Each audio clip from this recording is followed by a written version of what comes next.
Hey, before we get started with today's podcast, I just wanted to let everybody know out there that this particular podcast, if you've got children or you don't like some vulgarities, don't listen to it. Fair warning, there's some swearing in this one. Thanks, guys. I appreciate everything. Now on to the Bait and Banner podcast. Welcome to the Bait and Banner Podcast, the ultimate show for everyday anglers and outdoor enthusiasts. Dive into a sea of stories, tips, and tricks as we explore the diverse fishing scenes of the Pacific Northwest. Join us and fellow anglers to share, learn, and laugh. The Bait and Banter Podcast is your hook into the world of fishing and outdoor adventures. Welcome back to another episode of the Bait and Banner Podcast. Hey, man, I want to thank everybody that has given it a lesson and followed me for the last few episodes. I know it's a new podcast. So far I've been getting some great feedback on things. So anytime that you think you have something that you are interested in that you might want me to talk about, or maybe somebody that wants to talk with me on the podcast, man, you can go to the Facebook page, Bait and Banner Podcast. You can go to my personal Facebook page, which is Jim Davis. Hit me up on Messenger or leave a comment on the Bait and Banner Podcast underneath one of the episodes. And dude, we can work something out. We'll go fishing. We will figure some stuff out. What I've got today it's not so much fishing. It is fishing, but not so much fishing.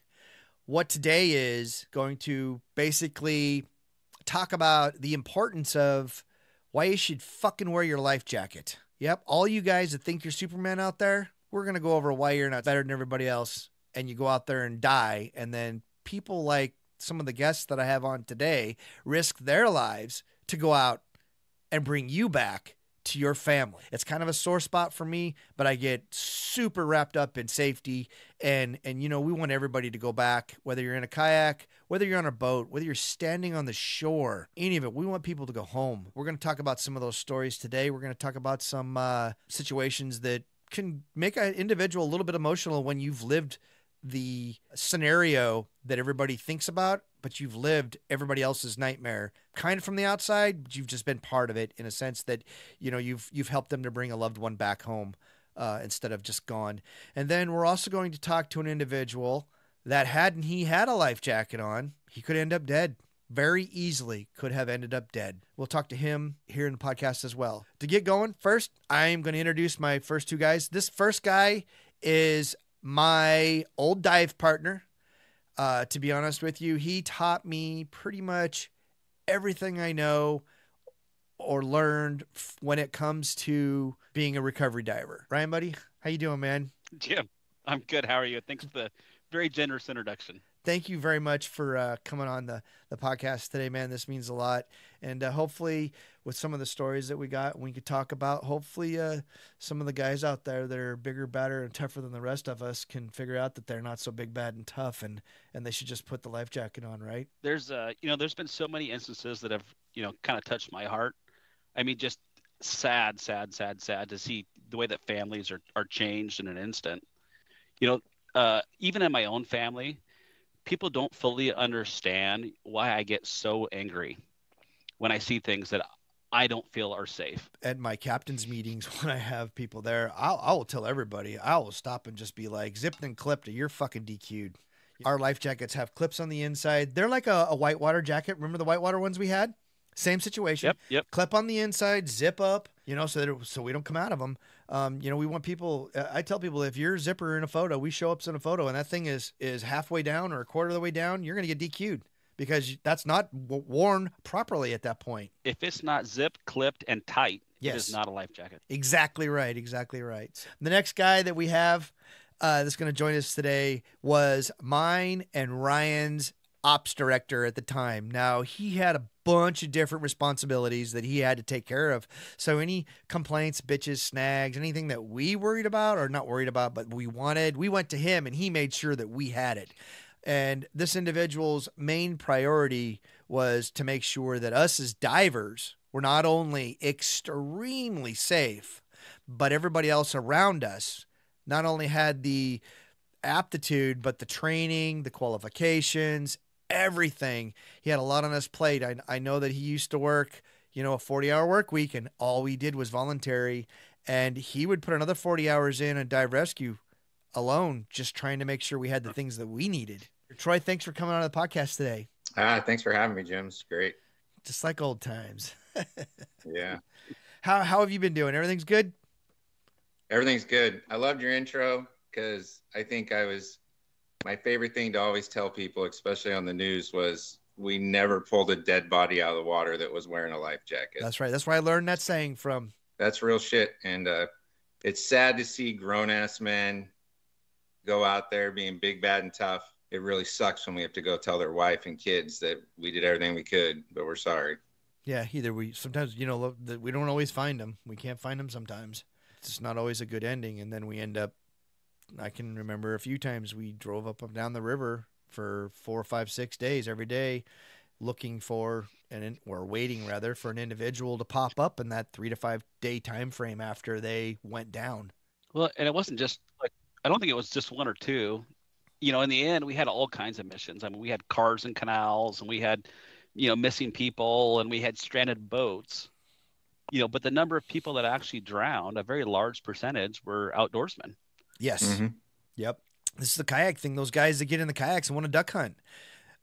Literally right out here in front of the area where I live, there was a gentleman and his girlfriend or wife or something that were out duck hunting, and the kid ended up outside of his kayak. And I believe, Troy, you were on that mission, were you not? Probably. There's been so many.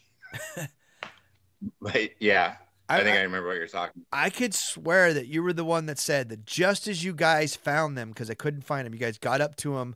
Homeboy was in that cold water for so long that he could no longer hang on to the kayak and was starting to slip. Oh, that was the boyfriend girlfriend. They just bought those super expensive ocean kayaks. Yeah. And they're out in Boise, out by Boise Cascade, which is right in front of my house here.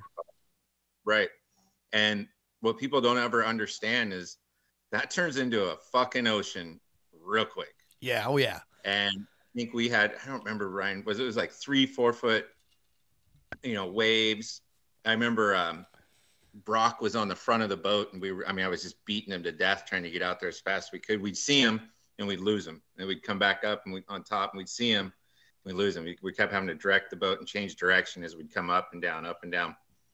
And then right when we got to him, dude, literally, Brock grabbed her off the kayak and brought it tight to the Zodiac, and dude just went whoop. And we jumped in and grabbed him, threw him in the boat, and no life jacket, sitting in his kayak. What time of year was this again? What was this? It was winter. I remember duck season going on. Cold. Yeah. I remember it was cold. Yeah.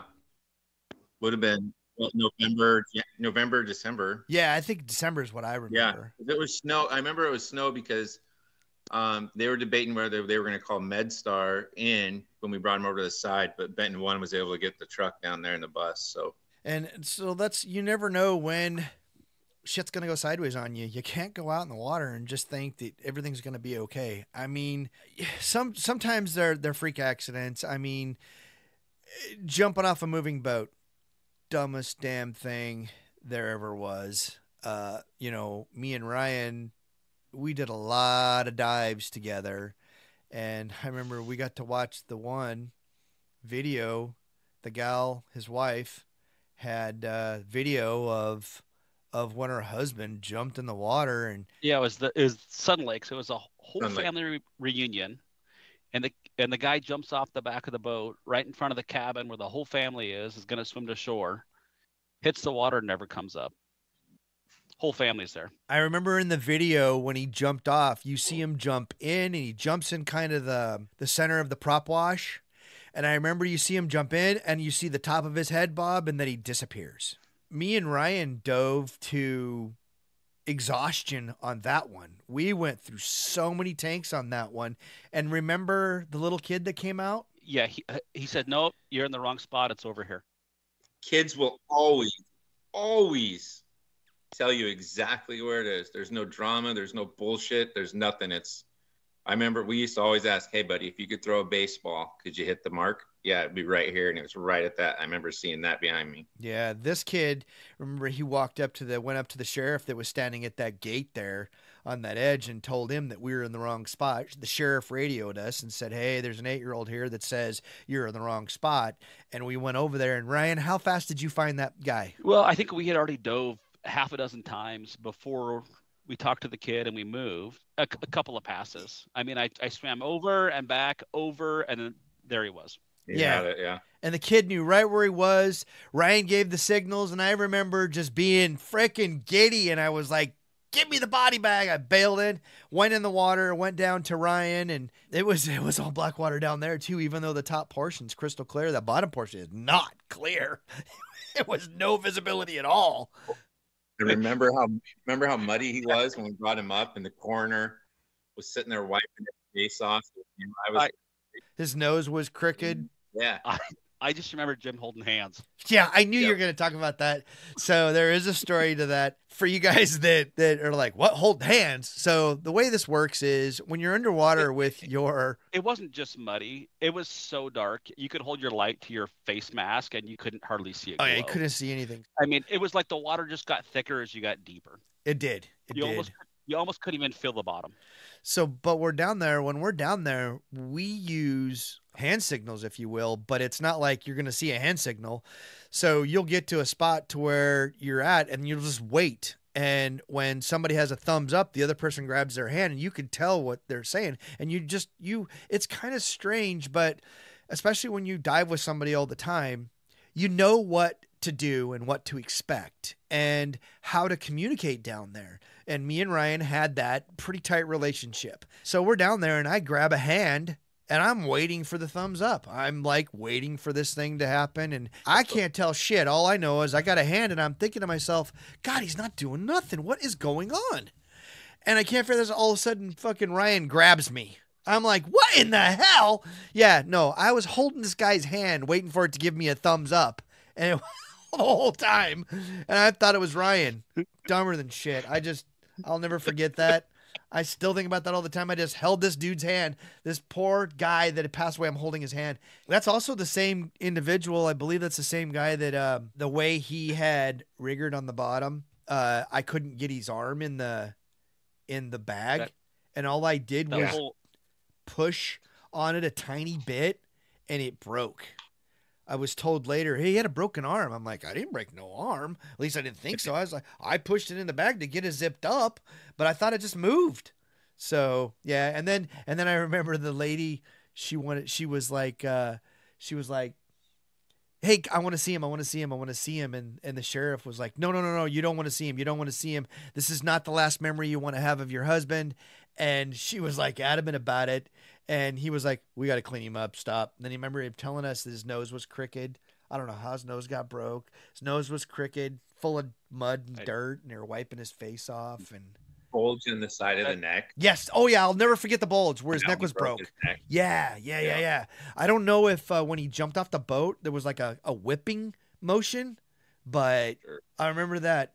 Big old bulge in his neck where his neck broke. But then the most awkward thing of the whole situation for me, the entire fucking thing, the entire awkward situation for me was a goddamn barbecue. Yeah, what the fuck was that about? Oh my God, that's still today. I still think about that when I drive by there. It was a family reunion. I mean, everyone was there. They would not let us leave. They were adamant about it. I'm like, this is not what I want to be doing. Yeah, we'd just been handling their loved one who was been deceased in the water for days. The whole thing was a struggle from like the very start. I mean, I think he ended up in the bag, face down. The bag was inside out. Oh, is that the one we did that on? Yeah. The bag was inside out. He was face down on the stretcher. Because it wasn't a mesh bag.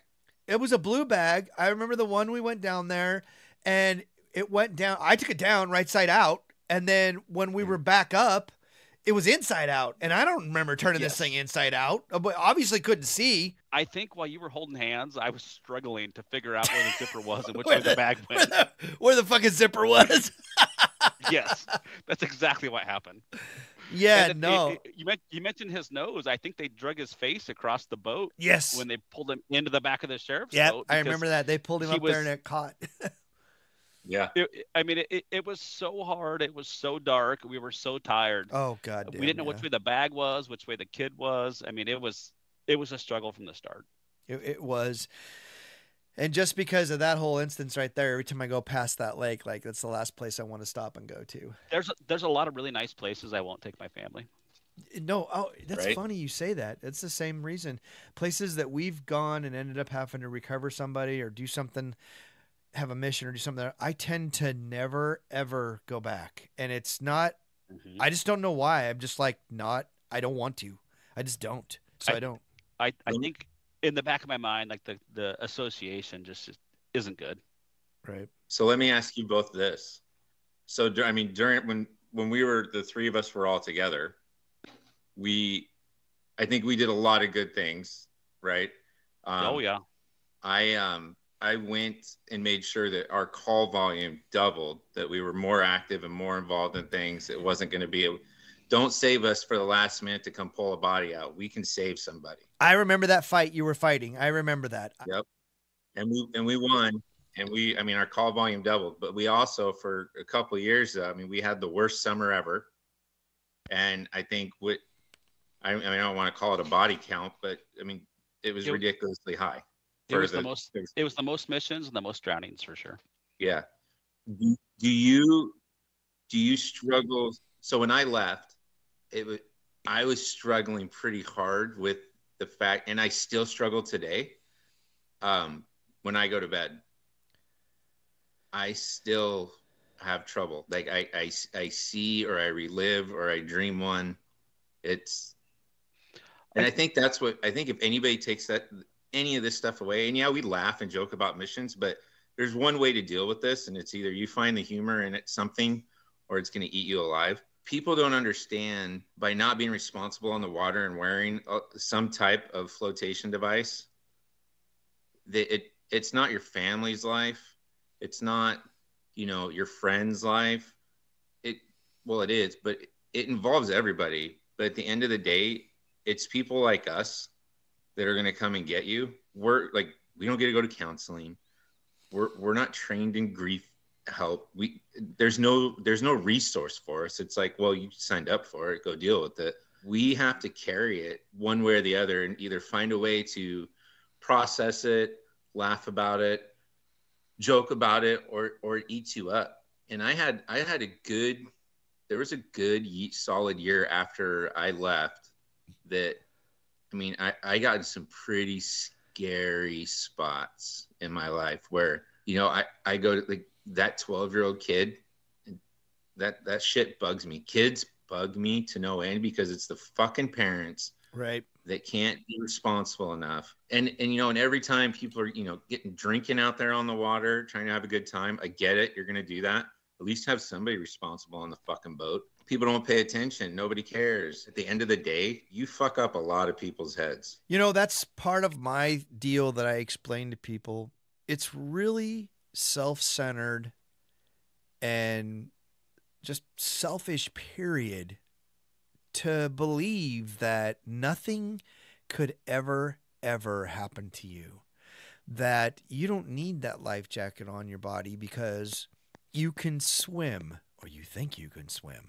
There's so many things that can happen in an instant that you cannot deal with. You don't have to be able to hold your breath to not drown. You don't have to. If you can hold your breath for, I don't care if you can hold your breath for 20 minutes. If something shitty happens and you get a fucking teaspoon of water in your lungs or your airway, a teaspoon, go to your sink or go to your kitchen drawer, get a teaspoon out and fill it with water.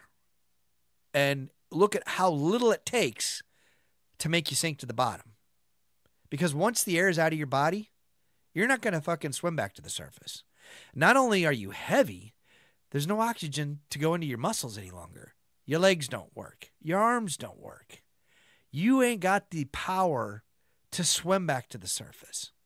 So all you mofos out there that think you can do this or you can do that, or, give everybody in the social media pages for whether it's the Kayak Fishing Addicts Northwest, Tri-City Kayak Anglers, or the KFNW, or any of the other pages that we're all over. And, don't tell me what to do. If you think you're fucking good enough that you can't do that, you're sadly mistaken, because shit goes sideways. There are things you can't take care of. There was a guy, and I get this, I hear this a lot. Troy and Ryan, you guys can remember this, I'm sure. People say the water's too shallow. I could just stand up. Do you guys remember the call of the guy that died in 3 foot of water? He was on the back of the boat just by Goose Island, right? And they were spending the night, and his wife got up in the morning, and she couldn't find him. And he was literally in 3 foot of water off the back end of the boat right there. I believe you guys, I wasn't on that call, but I don't know if it was Ryan or Brock or you, Troy, but somebody walked out and picked the dude up. What is that reaction called when you hit the water and you gasp uncontrollably? So they call that a dry drowning. But if you get water in the back of your throat, your airway will close off and it becomes impossible to breathe.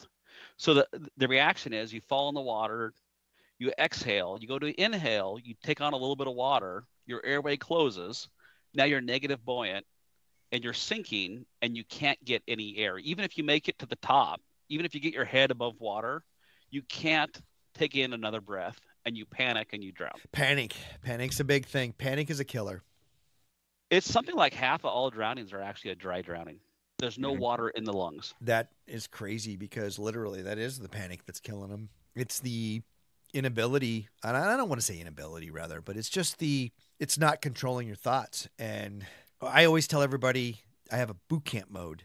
And when I was in the Coast Guard and at boot camp, and anybody that's been, any veteran out there that's went through boot camp, I'm more than positive it's the same as mine, or if not worse. You did shit in boot camp that you never thought you would ever be able to do anywhere else. And you're like, holy crap, I just did that. And then you kept doing things that you didn't think you could do. And it kind of trains your brain to be able to handle those stressful situations, to be able to stop, or not stop so much, but fight through the panic and think about, consciously have a thought and think about what you need to do to get yourself out of that situation. I have a story that I will tell in a bit that I literally had to use that particular deal. Had I not, I would have drowned, and I would have drowned during a mission. And it was one of the most terrifying things I had. In fact, after this mission, it wasn't too long that I left the team. And I think after this mission is when I started hitting Ryan up on a real regular basis, because I was having some problems. And Ryan, I don't know if you remember all the questions I had all the time and all this stuff after you had gotten busy and you were vacant. Oh, yeah. And it was a super struggle for me. Troy, you weren't there for this one. Ryan, I know you'll remember it though. We had just gotten that torpedo deal, whatever the heck that's called. What is that called? Big old toadfish. Yeah. And so this thing's like what, 3 foot long, 4 foot long? And we were throwing it out there, and we had one guy that went back east somewhere, and he got trained on it so he could run it. And he was running it, and we were on the Columbia River. We were down by just above Sand Station. We went down, and lo and behold, you could see those guys, the young male and the female. You could see them on the bottom in the marks, and they were about 50 or 60 yards apart. And we had dropped basically markers on the targets where we had been there. And that day I was diving. Do you remember this, Ryan? Yeah. Oh, yeah. That day I was the diver. Ryan was my backup diver. And so we went down. And just to back up a little bit, the reason why these individuals drowned, both of them, was not because, yes, they didn't have a life jacket on. Their main reason that they both drowned is because they were sitting on the back platform of a ski boat, and the guy driving the ski boat was idling, just idling real slow. Well, those stickers that are required to be on the back of the boat that tell you about the CO2 or the carbon monoxide or whatever that are on there, those are real. Because what happened to these two individuals is they were sitting on the back of the boat as this guy is idling, and those gases are just kind of doing a swirl thing between the back of the boat and the deck, and they're right in the middle of it. Well, each one of them just tipped off. I don't know if you call it falling asleep or just passed out or what, but the young man passed out first. he went off. And then I believe the lady she was a firefighter, and I think she was like 42 or 3. And then she had fallen off. They always tell you stay off the back of the boat. You don't want to be back there. And these 2 individuals, unfortunately, became a result of exactly why they require us to have those stickers back there. And when we had, like I said, we put that the fish or whatever we call it out, we had marked them. I was the diver that day. Ryan was my backup diver that day. And I went down. They told me he's going to be just to the right of the mark. So again, we were at 50 foot in the Columbia River, and even when the Columbia is clear-ish, it's black. Like there's nothing. And I remember getting underneath there and going to my right. Well, I got down there, I gave my signal to say I'm okay, and I took off. And I don't think I made it 2 kicks, and there's this, it's funny how the soles of our feet and our palms of our hands glow in the water. Ryan, did you see that when you were, how the palms and the feet would glow kind of like bright white? I just think that that's mostly contrast, right? I mean, everything's dark and it could be, but it looked, it looked like it was a glow. But anyways, I bumped into him, and all I remember about this kid, and he was in his 20s. He was massive. He was like, I remember grabbing his ankle, and I'm thinking, Jesus Christ, this dude's huge. And this kid was well over 6 foot, giant. In fact, he didn't hardly fit in a body bag. And I went down, tied the rope off to him. I believe I did my signals that I found him, tied the rope off, and I just waited. And I think, and that's Ryan, you came down to me, right? Yeah, I think I dove both those people. You did dive both of them after I went. But so the first one, he dives down. So we get this young gentleman in the body bag, and we take him up. And when we get to the surface, there is the sheriff's department, the fire department, I think. There was a bunch of boats with lights flashing. Remember, because all the other guys were outside, and there was boats keeping the people out. And we handed it to him, and after he gets in a boat, and I don't know what they do with him. So we get back on our boat, and then we go over, and I still had lots of air left. So they go, okay, here's the next one. And I remember this is the one that hit me in the head. This is the one that bothered me. In fact, I still, for some crazy reason, this is the one that I struggled with. And it left a mark on me. And it was a 43-year-old woman. I think she was 41 or 3 or something like that. Anyways, and I think I complained to you about it, Ryan, after the fact. I know that we didn't have a chaplain until later, but it just bothered me. So at any rate, let's get to it. I remember going down, and they told me it's just off to the right of the mark. And, I get to the bottom, and sure enough, I turn to the right, and instantaneously, I see the palm of a hand. And for me, and Ryan, I don't know if this is for you, but for me, when I'm underwater, you used to sing and tell rhymes underwater all the time. Because when we had comms on, I could hear you down there singing. I was just making sure you knew I was still there. Yeah. So for me, I'd be underwater, and I would talk to whoever it was I was looking for. Okay, where are you at? Come on, we got to find you. Your family wants to see you. They want you back. Help me to find you. I know you're down here somewhere. And I would do that kind of stuff. Just kind of helps you to cope with the boogeyman kind of feeling, I guess, for me, because it's dark and you're looking for, I tell everybody, you're looking for the boogeyman. You're looking for a dead person. Like you're hunting for the boogeyman to find them, to bring them back to their family. In the dark. Yes, in the dark. And so I'm down there. I can see her palm. I can't see anything else. And I get down there, and I reach around, and I remember giving my signal, and then somehow I ended up at her feet. And I remember I've got her feet, and I'm thinking to myself, I could put my whole hand around her ankle. She was tiny. And I'm working my way up there, and lo and behold, I put my fucking hand on her breast. And as silly as that sounds to everybody, I am here to fucking tell you, I felt like I violated something. She didn't have, I remember feeling everything, nipple and all. Like And I was like, oh, dear God, I'm down there underwater on my knees telling this deceased individual, oh, holy shit, I'm so fucking sorry for doing that. I didn't mean to do it. Forgive me. I mean, like, that really bothered me. It still does. I just felt like a fucking pervert. It bugged the shit out of me. And, you know, I get her down there, and I remember I'm underwater. And I remember I'm down there, and I'm just like, holy crap. So it gets me into this weird funk, if you will. I'm in a funk.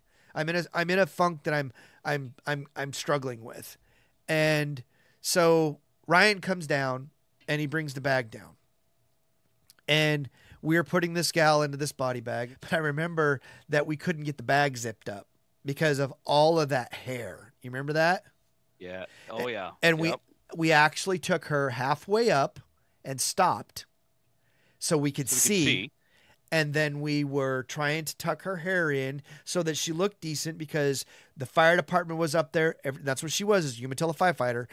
And we got her halfway up. We put all the hair in. We wanted everything to be, you know, good to go. I remember we got her zipped up.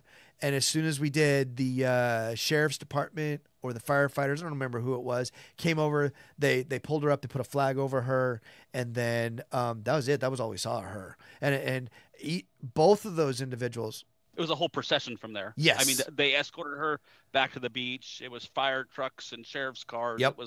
It was big. Yeah, my skin's still freaking, I got goosebumps just from thinking about that poor gal. And it just, I don't know why, but that one instance bothered me. And Troy, when me and you, we were back east with Brock Long and Ron Hall, that gentleman that was our teacher. Do you remember his name? I'm thinking you do. I know you kept in touch with him for a little bit up until the day that he committed suicide. Yes. He was from Florida. He had been doing this. He was a firefighter, but he was their recovery diver. And he had been doing this for something like 25 years. He was the one I couldn't have had, you know, just like Ryan, I couldn't have had a better instructor for our national certifications as recovery divers, dive rescue. This guy, even when we were in there, you remember, Troy, we were sitting there in class and he told us, he said, there is a point where each and every one of you need to leave this profession, if you will. And it might be at 3 years, it might be at 10 years, it might be at 20 years, but there is a point where you cannot deal with this any longer. And he said, I remember him telling us, I am here to tell you, I sleep with nightmares every single night. I cannot sleep. I struggle with these things every day. I have depression problems, and I put on a mask and I go to work and I do this stuff. And that's when he started telling us stories about the airplane and the recovery that crashed in the Everglades. Remember, he talked about pieces of people everywhere and how the children messed him up. After we had gotten back from that training, I think it was probably a year later, Troy, or something, that you had told us that he had committed suicide, and he talked about it. I mean, like, he was open. He talked about it. And that kind of drove home that thing for me. And for me, as a recovery diver, you know, I did it for 6 years. Ryan, I know you did it a lot longer than I did. So do you, Troy. You know, all I could think of was that dude. And I also thought of I kept thinking about, I don't understand why that one thing that I did bothered me so bad. I couldn't figure out how to get over it. I don't know why it bugged me. I was talking to my wife. I was trying to be open and talked about things, but I couldn't get past it. It bugged me. It just flat bugged me. I couldn't get by it.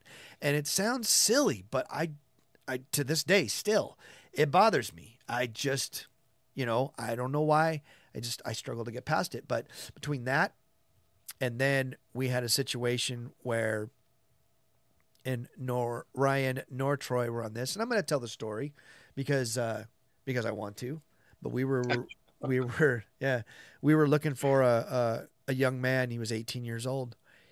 It was early March, or late March rather. It was on the Yakima River in Washington State, and the water's still super, super, super cold. There was a lot of runoff. It was muddy and, high current flows. And they got on the train bridge there that crosses the Yakima, and they jumped off. And this particular individual had a reputation for swimming in the cold water. Him and I believe it was 3 other friends jumped off the train bridge into the water. and 2 of them took off swimming right away. One of them took off swimming, and then this young individual was struggling, and he was at the surface, and he was struggling. And what happened was one of the other kids had went back to him to help him, but when people panic, they tend to climb on you like a dog does when you're in the water. In fact, when I was in the military, in the Coast Guard, the one thing that they taught us before we pulled up, when we're rescue swimmers and we come up to somebody, is we tell them who we are and what we're doing and why we are there. And if they got that panic in their eyes and they're going to grab you and drown you, we were instructed to flat out punch them in the face, because then it brought them back to reality. Then you could talk to them and tell them, I'm here to help you. I need you to be calm, and we're going to get you out of here. Well, this kid that went back to help this other young individual that was struggling said that he climbed on top of him and almost had him down. And then he got away from him, and he went back to the shore, and last he looked, the kid was gone. Is when you jump into that cold water like that, or if you fall out of your kayak and you ain't wearing a life jacket or a dry suit in the wintertime, or you fall off your boat, or you fall off the dock because you were launching your boat, or you whatever in that cold water, when you hit, your body goes into shock. It's instant. And it causes a gasping reflex, kind of like what Ryan was talking about earlier, or closes off that airway. And once that's done, man, you're finished. You can struggle and struggle. And even if somebody was there to give you a hand, you wouldn't be able to pull yourself up. You'd have to take a breath. You'd have to stop and literally breathe so you could move and function. Well, this poor individual ended up down on the bottom. It took, I believe he was underwater for a total of 4 days before he finally popped up.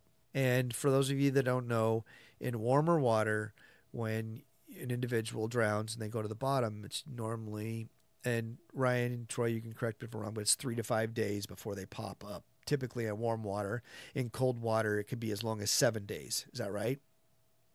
It could be even shorter, or even longer. It just depends on how deep they are. You know, what's the pressure? How cold's the water? How much sunlight do you have? Right. But it's really a function of decomposition. Right. You know, when the body starts to break down, the stomach or the abdomen fills full of gases, and they'll float back up. I was backup diver on this day. We had another gentleman that got in the water. He went down there, and he was down for quite a while. You know, one of the big things with being a rescue diver is your risk assessment is nonstop. It's 100% all the time. And if you're the main diver and you have a backup diver up there, when you get to the surface, it's your job and your responsibility to tell that other diver what you have encountered down there. And if the risk is bad enough, then you don't go back down. Because a lot of the times for the divers, it's a voluntary process. And there's nothing worse than sending somebody else down and having them die. That's not what this is about. This is about to bring somebody back to their loved ones, not create more problems. Well, I went back down on my dive down there. This time of the year in the Yakima, there was a real deep hole there, and the top of the river goes downriver like it should, and the bottom down there, because it was hitting a wall, it was literally going upriver just a little bit and then coming back up and going back down. And it was kind of a confusing thing. And one of the things as a diver that we do is it's your responsibility to keep that line tight. Now, you have a line tied to your wrist, and that is your communications. That's your lifeline. That is the only way you know where you're going. You know what direction you're going. You know what's going on, and you know when to either go up, go down, or do whatever. That's your communication. And so when you can't keep that tight, you're deaf and blind. And you're lost. It's crazy how you get turned around. And I was struggling with that. And I remember going back up, and on the way back up, I hit 2 different currents, and I realized, oh shit, what I thought was downriver is upriver instead of downriver. So I went back up because I was completely under the boat, came back up, and I was like, I'm sorry, I didn't realize the current goes downriver that way. When you're at the bottom, it's going upriver, which, so I went down, knowing this time I have to swim into the current, don't go with the current like normal. So I go into the current, and I have my comms on, which wasn't working at the time, and I have it tied off to my wrist, and then the comms goes to my earpiece on my face mask. And I get down there, I get to the bottom, I signaled again that I'm okay, and I go to take a turn, and the first thing I do is swim into a giant pile of deadfall limbs, something. And I did all this, and I kind of jerked back, and when I did, a limb grabbed the line between my wrist and my ear, and it freaking pulled my mask off. Pulled my mask off my face. And anybody that's a diver knows when your mask is gone and you can't see it, you sweep with your arms to go behind your head because that's what your hoses are at, and you sweep. And had I not hit that my first sweep, I don't know that I would have got my mask on correctly. It was black down there. I grabbed my mask, I pushed it on my face, I cleared my mask, and then I went to the surface, and I don't even remember if I had the straps over my head. I just went up to the surface and said, I'm fucking done. And I was pissed because I should have been told that stuff and was not. And I struggled with that. And then I started having, there was just a bunch of little different things. And bottom line was eventually it came down to, after I had talked with Ryan several times, it was time for me to go ahead and leave as well. My main support system, if you will, or confidence level was Ryan. And when he left, for me, it just went out the door. Like, I didn't have that there because he was my dive partner, but that was, quite a few years into it for me. It was one of those things where it's not just, I guess what the point is here with telling the stories like that is when you go out and you're not going to wear a life jacket and you're not going to be responsible. It's not about just you. It's not you dying. It's not you. There's a whole, it's like dominoes. There's this whole dominoes effect. So you go down there and you have an accident, it's a freak accident, and you drowned. Well, now your family's put through all this anguish, and your friends are put through all this anguish.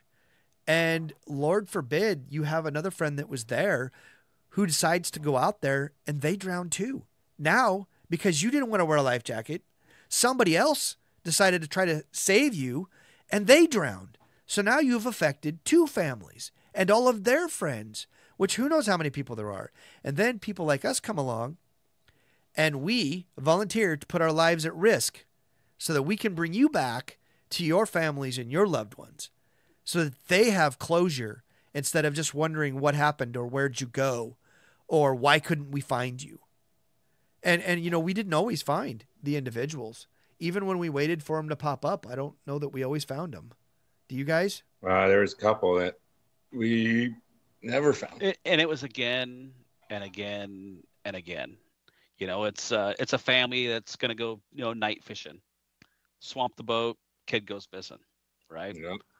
5, 6, 7 days later before he finally floats back up, despite the fact we've been diving every single day for a week. It's a grandpa that goes down to try and dig out a fishing pole out of a pond, slips in the bank and drowns. It's a guy fishing by himself in the Cold Springs. Don't know what happened. Goes over the boat, find him a week later. It's just the same thing over and over again. Remember we were looking for the guy at Long Lake with the we had the what was a little sonar thing. I remember somebody telling me, hey man, did you know there's like 3-foot long fish by you? And I was like, no, I didn't see nothing down there. But that individual that was in the boat, remember they found his boat, but they didn't find him. And then somebody found barefoot tracks on the bank across the way from where he had launched. And so we were trying to figure out if that was him. And we never did find that gentleman. He popped up, I believe, a week later. And that other guy from Grant County went and got him. That's how I figured out that there was a burbot in Long Lake. And shortly after, I went and caught them. So that's one successful story. Yeah. Do you remember my wife's sitting here and she goes, you could tell a successful story. And I go, oh, we have lots of success. But do you remember, Ryan? This was probably my favorite. I mean, it wasn't a good turnout, but we got the call. Dispatch toned us out. Pagers go off, and we drop everything in our lives and jump our cars, get to the stations. Ryan I can't remember if I met you on the highway or on the on-ramp. I was coming from Station 2. I got into Dive Rescue 111. I'm hauling ass, lights and sirens, pull over. Ryan jumps in. We're going to Irgun. Oh, yeah. No, I met you there. Did you meet me there? I was at my mom's house. Yep. Okay, yeah. I was in Kennewick. And so, that's right. So anyways, we're hauling ass. That thing was pegged and the brakes did not work. But well, when we got, they worked, but when we got there, they didn't work. We're crossing the bridge. We're running through Irrigon. We run sheriffs. These guys, bass fishermen, were there, and they had their side scan, and they were hovering right over this kid, and they had him. I remember we boom hit. Ryan's down, grab him, tug. I'm yarding him up, grab the kid, drag him into the boat, and just start working. I'm doing CPR like crazy, and we get a pulse. And he'd been down, what, 42 minutes? Something like that. It was real close. But we made it there. I mean, that poor F-350, it was running. I drove my personal car 130 miles an hour down the freeway, overheating from Kennewick all the way to Irrigon. Yeah. I stepped out of the car in someone else's dive gear on the boat. He was out of the water. I mean, like, it was 3 minutes. It was 3 minutes when I arrived in the parking lot. He was on the back of the sheriff's boat.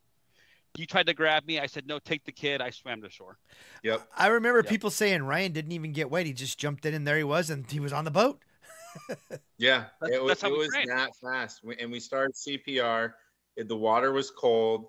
We had a shot. You know, there's the golden hour rule. For people who don't know, if the water temperature is right and all the stars align, we can bring you back to life, and you can have minimal damage or brain damage. And when we got that kid out and started CPR, and I just remember, like, I felt like I was reaching his spine doing compressions, and then all of a sudden it was a big burp of water come flying out. They're like, hey, we got a pulse. And they threw his ass in that ambulance and took off. And then, unfortunately, at the hospital he went to, they laid him on his back, and he re-drowned. But, right. Do you remember what he was doing, how he drowned? I do, but do you remember how he drowned? I don't remember what he was doing. So I think he was there was a 12-year-old. I think he was swimming. His That's sister, right. his 12-year-old sister was drowning.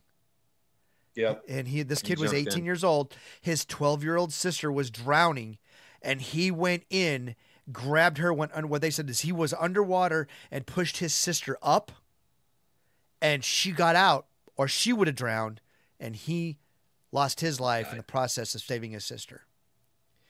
And he was a good swimmer. Yes, he was a good swimmer. Rockstar swimmer, yeah. Stuff happens. People don't get it. They just think we're all fucking Supermen until you ain't, and it's too late.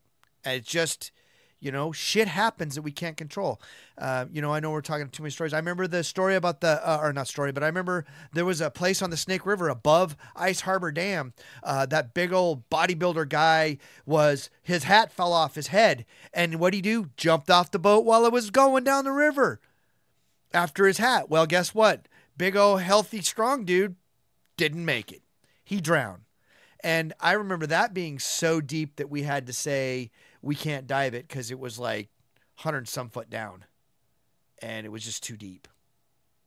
Remember the two on the Yakima within a week? Same spot? Those were my first two. Those were my first two recoveries.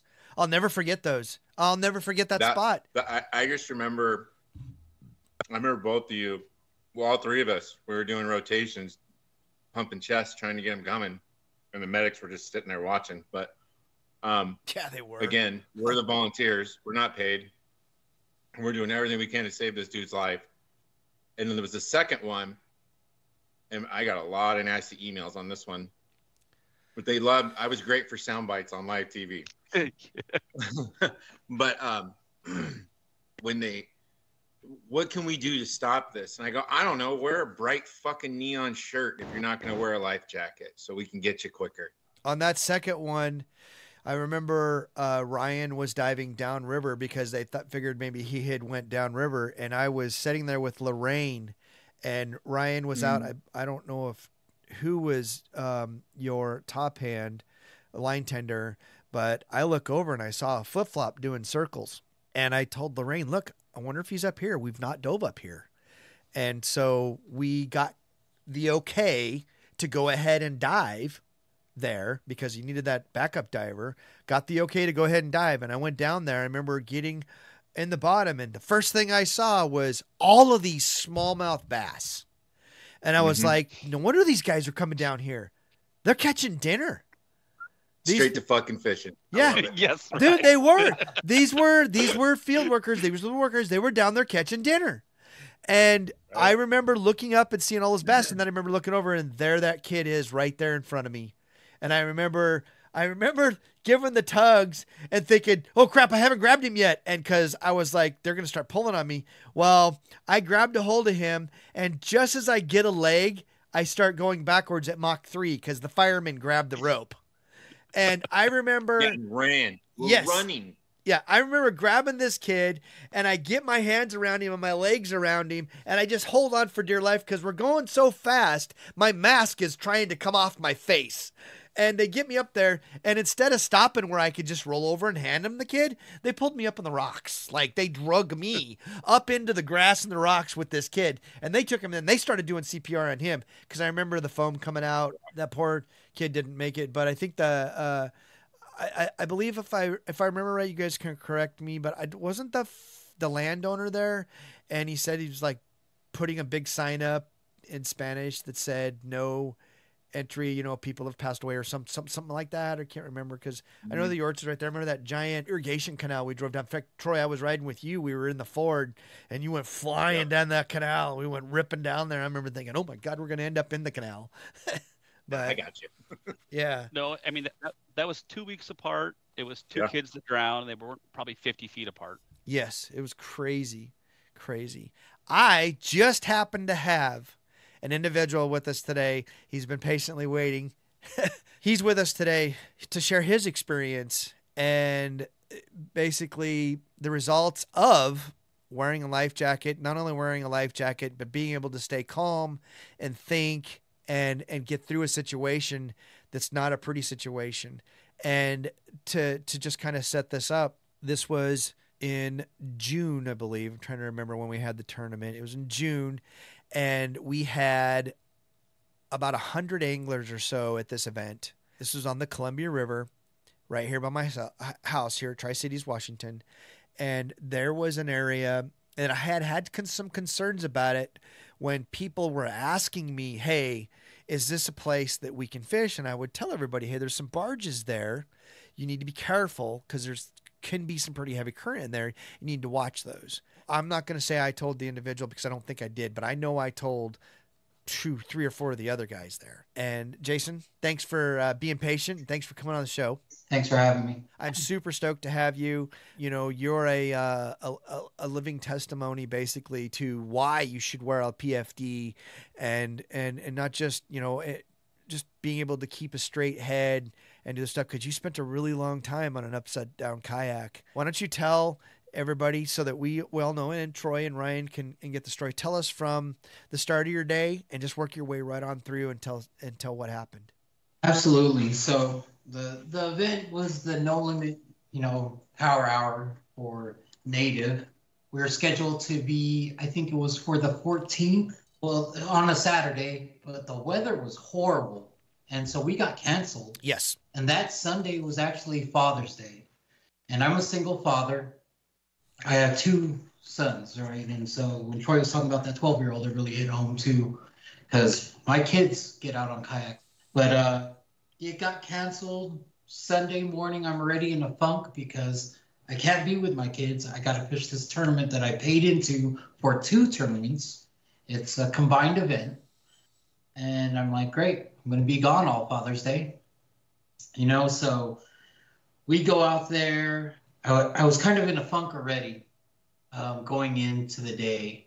I go out. I have trouble finding my spots.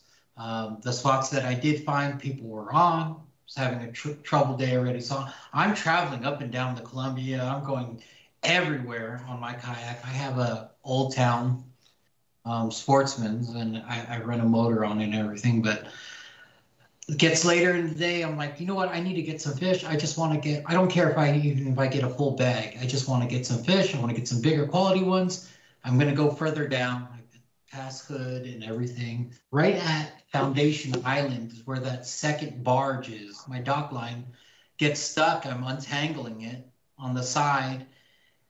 And the current got all crazy, and these swells started coming in on the side of the barges. And I was horizontal with it, and it got crazy. While I'm leaning over, I feel it trying to tip over my kayak, and I do the dumbest thing. I realize my mistake. I grabbed the highest point, which was my chair, just trying to stabilize, and boom! All of a sudden, I'm in the water, and I'm like, I do the gasp thing that Ryan was talking about, and I'm like, okay, calm down. And it was like a split second, but it felt like forever. I locate my kayak, but my kayak's already underneath the bow, flipped over underneath the bow, sucked in to the bow of the barge. I go over towards it, not even really thinking, see, can I recover this? And I try to recover it, and the pressure just keeps pushing it back into the bow. And then as I'm trying to do that, I feel my feet start going underneath my kayak, underneath the barge. I stop and push up against my kayak where my feet start going back up away from the barge. And I'm like kind of just pushed up off it. And I'm like, okay, what do I do now from here? I'm like, okay, I grab onto my Old Town PDL sticks out right where the prop is. So I grabbed onto that and I slide onto it. So now I'm wedged in between the kayak and the barge, but it's floating. It's not sinking. The kayak's still staying afloat. I'm like, okay, good. Now I'm like looking around, there's nobody. Like, what do I do now? I have my iPhone. It's in the ram mount underneath on the kayak on the track mount. So I get off my kayak, I slide down again, I push my feet out so I don't get sucked underneath the barge. And I kind of have to stick my head and shoulder underneath to grab that phone, and it was still there. Grab my phone, and then I slide back on the kayak. And I start making calls. It's all gurgled. They could barely hear me. I called the tournament director over there for OKBF. Let him know, hey, I'm flipped over here at the barges. Where are you? I'm like, send location. I send the location from my iPhone. And he's like, I'm calling the sheriff. I'm calling sheriff. I'm like, okay, you do that. I'm sending the location to my buddy. He should be closer by. My buddy was out there, and he's like, I have 6% battery, and he has a Torpedo, only the motor. He can't do anything else. He doesn't have pedals or anything. And I'm far from his launch. And he's like, I'm still going to try to go down there. And I'm like, you don't have to. I can wait it out, but here's my location. Just letting you guys know I'm not moving from here because I'm afraid if I pop out that I'm going to get sucked underneath this barge. Like if I try to inch my way out. I wait. I'm just laying there at this point. Like, okay, I don't know what I'm going to do. I'm just going to wait to hopefully see someone. You know, it's Father's Day. I'm like, what are they going to do if they have to tell my kids, your dad's gone on Father's Day, you know? And so I start thinking about all that. But then I see another OKBF guy. He comes down, and I could see him from a distance. And I start yelling, hey, help me, you know? And he just keeps going. What the heck? And I go into my life jacket. I have my radio. My radio's not working anymore because it was underneath water. I go in, I get the whistle. I start blowing on that whistle for everything I got, blowing my lungs out. And then he finally comes over. He's like, hey, I thought you were just fishing over there. Like, I thought you were just talking to somebody. I didn't even know. If you didn't have that whistle, I would have left. So that's another thing. Not just your PFD. All my kids go on. They cannot even touch the shore unless they have their life jacket on. They have whistles attached to their life jackets. People are like, oh, what are you going to do? Carry around your little rape whistle? That whistle saved my life. Here's the other thing for this is Foundation Island. I was literally on the other side of the island. I got a little bit twisted up about this, and I kind of, you know, after the fact, after the tournament was over, we have a chat group with the directors, and I just said, I got to get this off my chest. It's bothering me. I got to get it off my chest.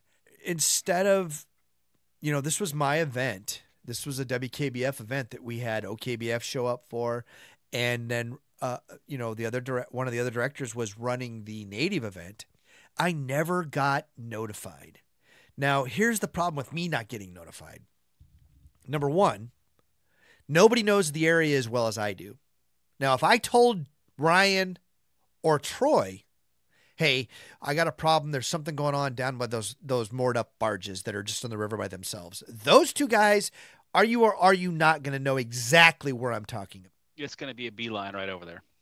Because we had problems there in the past. I remember looking for somebody that we were thinking it was down there. I remember spending a couple of days driving past those things looking for somebody. So not only was I just the other side of Foundation Island, if somebody would have said, hey, Jason Valenton's upside down in some barges, I would have been right there within 5 minutes. Jason, how long did you spend upside down on your kayak stuck against that barge?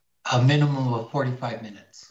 So that's a long time. If you didn't wear a life jacket, what do you think would have happened that first couple of seconds you were in the water? Sucked underneath that barge completely. I already felt my feet going underneath. If I couldn't just put all my strength to push away from the barge and off of my kayak where my feet were kind of surfaced now, I would have got sucked underneath that barge. Right. The buoyancy helped you to stay out. My fear for you was, had you gotten, if the current was any heavier, because Troy and Ryan and me, we've seen that in the spring when the current just rips through there, man. It is a scary, scary place. And those barges they never move. I think they've been there for years.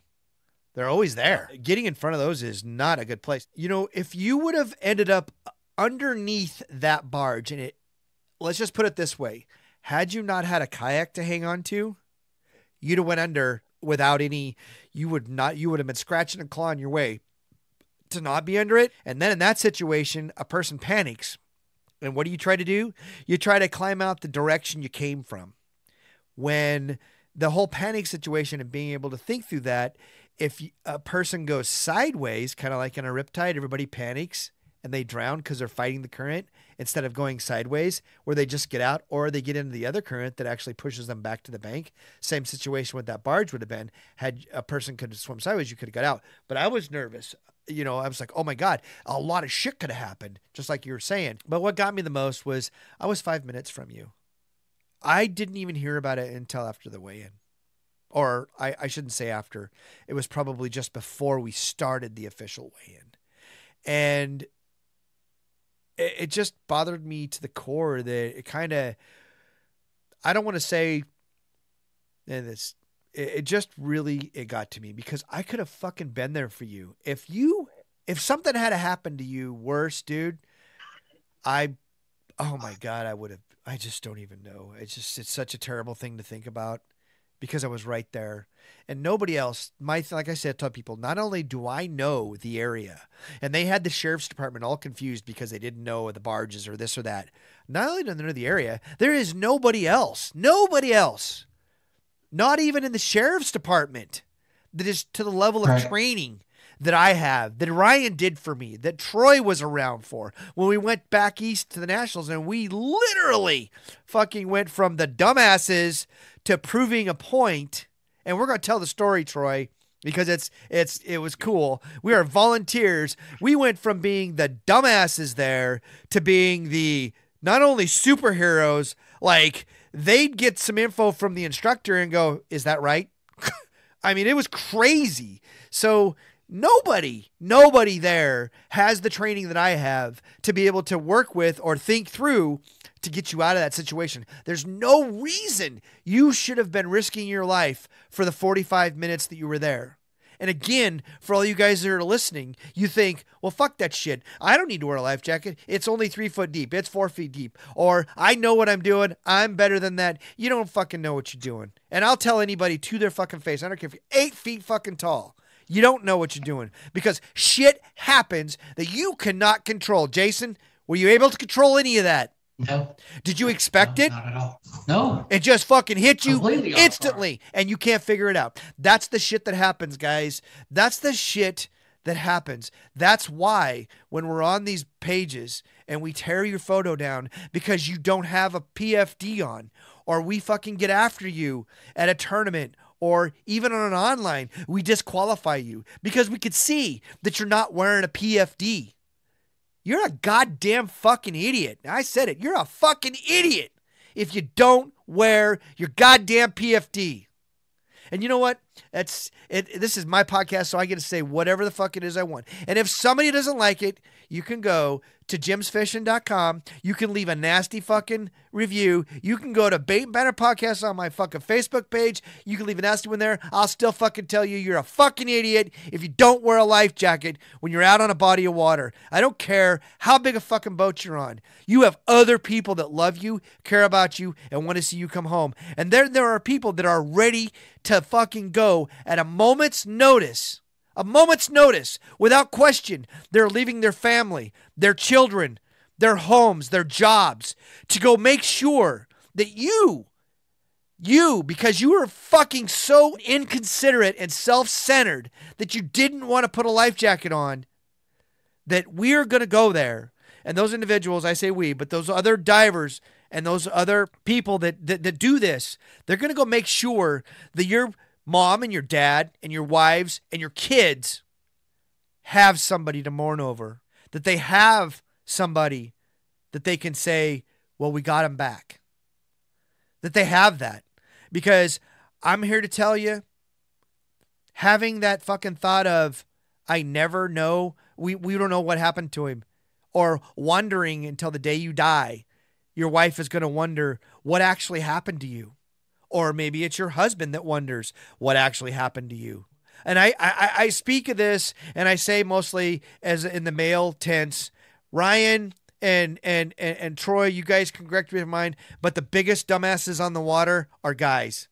The females usually listen. I only ever recovered one female, and it was that firefighter gal, and it was because they were sitting on the back of the boat and he was idling it. But all the rest, everything else, were males between the ages of 17 to 35 or so, around in there.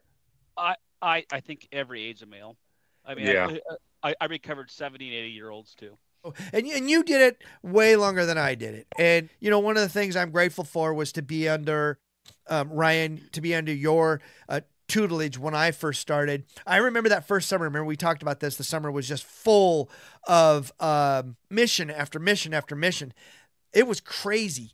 I would go, we trained 2 to most of the time 3 days a week. I remember Ryan would be teaching me and training me. We'd have a class and we go through this stuff, and I have to do this practical factor thing, which is where we would go dive and we would practice the situation. And I shit you not, 3 days later, there'd be a call that was exactly the situation that I had just been taught. And it didn't happen just once. I swear to God, it happened nearly every time you were teaching me something. I think it was every week for like 2 years. It was fucking crazy. I couldn't believe it. And so when we went back east, Minneapolis, Yeah. when we went back there, this is one of the stories, and I don't know, Troy, if you are, but this is one of my most proud things that I've been able to do. And the number one thing was to get home from when we spent, 3 days, 4 days there? 4 days. To be able to come home and go straight to Ryan.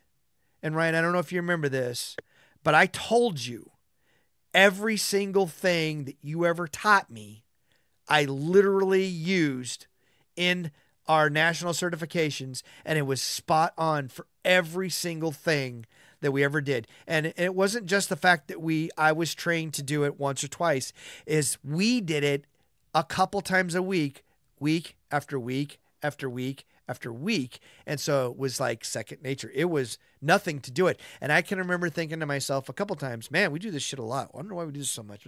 But when I went back east and realized what the others didn't know and what we knew, I was like, okay, I get it. Ryan was freaking absolutely a phenomenal. I'm super fortunate to have Ryan as a mentor, and I'm quite a bit older than Ryan. Ryan, are you 40 yet? Just barely. Yeah. I'm in my mid 50s. When we went back east, we went back there, and me and Troy and Brock and Ron went back there, and we had mentioned it earlier. When we went in there, we started there, and there was firemen, and there were sheriffs, and then this gentleman from Florida that we had talked about. And we got in there, And we couldn't even. All I remember is getting some weird ass looks, Troy. I mean, I felt like fucking. Hey, we were bastard children. What did you feel like? Yeah. Yeah. No, I felt everyone thought we were just a joke and what the hell. Also, though, to that point, we walked out as the number one team. Oh fuck yes, we did. We scored the highest and we were the best. Yeah, we went from when we got there. I remember those guys. They were just like, you fuckers don't know shit. Why are you even here? I think the difference is, for a lot of those organizations, they send those people there to get trained. For us, we had already trained you. We sent you back to those trainings for validation of our program. Oh, it definitely did that. You came back. That was probably one of the most humbling experiences we had as an instructor. That, I mean, you guys were on cloud 9. Oh, I mean, you were floating on top of it. Everything we did was 100% correct. Was it not, Troy? Oh, spot on. It was just crazy. And it made me realize that CBDR, we were 2 or 3 notches above everybody else. And we just weren't. And we proved it when we were back east. So we get back there. And the instructor, he can obviously tell that the other guys that are there, they don't fucking like us. It's like we should not be there because we are volunteer. He actually gets online somehow and he pulled up all of our missions for the last year. And all of our missions for that whole year combined with, I think there was 3 or 4 other different cities or counties there with firemen and sheriff's department and police departments, whatever. All of our missions in 1 year was more than all of their collective missions was like for 5 years or something. Do you remember that, Troy? Yeah. It was crazy how many more missions we had than they had. And that was the first time that we actually got an inkling of respect. And because it was really uncomfortable, man. And the 4 of us are there. We're sitting all by ourselves on the one side of the room, and everybody else was on the other side. Like we couldn't even get talked to, looked at, like we were the bastard children. And then we had classroom time. Some of the most amazing stories I ever heard came from Jim, and the things that he saw, and the things that he did. And the stories he told us from, recovering 4-year-old kids to, plane wrecks where people were in bits and pieces and they didn't find everybody because they thought maybe the alligators or the fish had eaten, those people that crashed in the Everglades. I'll never forget that. He was also, like we said earlier, the guy that said, hey, at a certain point, everybody needs to step out of this or it's going to ruin you. Because he admitted he had been in it for way too long. And ultimately, he took his life because of the PTSD or whatever I don't even know what you call it. He ultimately took his life for it. Can I back you up a little bit, Jim? Yeah. I just want to talk to Jason for a minute. So listen to your story, Jason. It kind of touched me. I started a little bit emotional there for a minute because, from our end, I never hear the stories of the people that come out all right. We only see the results when things go bad. And the thing that, kind of hit me is like you did everything right. I mean, you had your whistle, you had your phone, you had a radio, you had layers of precautions. And even with that, like you still struggled, I mean, literally for your life, right? Yes, absolutely. So then I think about that. I think about, okay, so cool. I got a kayak, maybe I bought a dry suit. I have a PFD. When shit goes sideways, like, what am I going to do? Right. People think, well, I'll think through it. I'll fight through it. I'll do this, I'll do that. If you're not comfortable in your skin, if you're not used to your dry suit, if you're not comfortable in your PFD, if you can't swim in the water with all this equipment, if it's not natural, like where your cell phone's at, if you don't have your radio stowed or your whistle stowed where you can reach it, when that time comes, it won't be natural. You won't find your equipment. You won't be able to think your way through it. And even if you do everything right, you still don't know until that day actually comes how you're going to react. That fight or flight, or maybe I just like freeze up and do nothing. You have no idea. The best thing that you can do is put all those precautions in place like you did, those layers of protection. And then you have to be comfortable in your equipment. You have to get out there. You have to practice. You have to know where your stuff is. And then, my best advice is to put on your PFD, put on your dry suit, and go try and swim in it. It's not easy. It's freaking hard. I mean, like really hard. You could be prepared for all that, but I was prepared, but it happened so fast. Even though I have all my equipment, I still had that gasp. I'm not, Superman. I still had that initial panic when you like, okay, I'm in the water, so I had to calm down and then find out what was going on. It doesn't matter. Like having all those things, I stress it to my kids and everything, because living through that situation, what really made it even more real was I get to the award ceremony and Jim tells me that you guys pulled a girl out from under there. Yeah. Underneath that barge over there. That's really real. I didn't think it was as serious because I was able to do everything right. But when Jim said that, it really like clicked, and it really affected me after. Well, I am so happy for you. I'm glad to make your acquaintance, and I really enjoyed your story. And kudos to you. Yeah, for having your kids practice, because that's the most important thing you can do, man. Is if you're a family that loves the water, even if it's not all the time, but it's sometime, it's that repetition of just knowing what to do in that situation, and most importantly is just not panicking.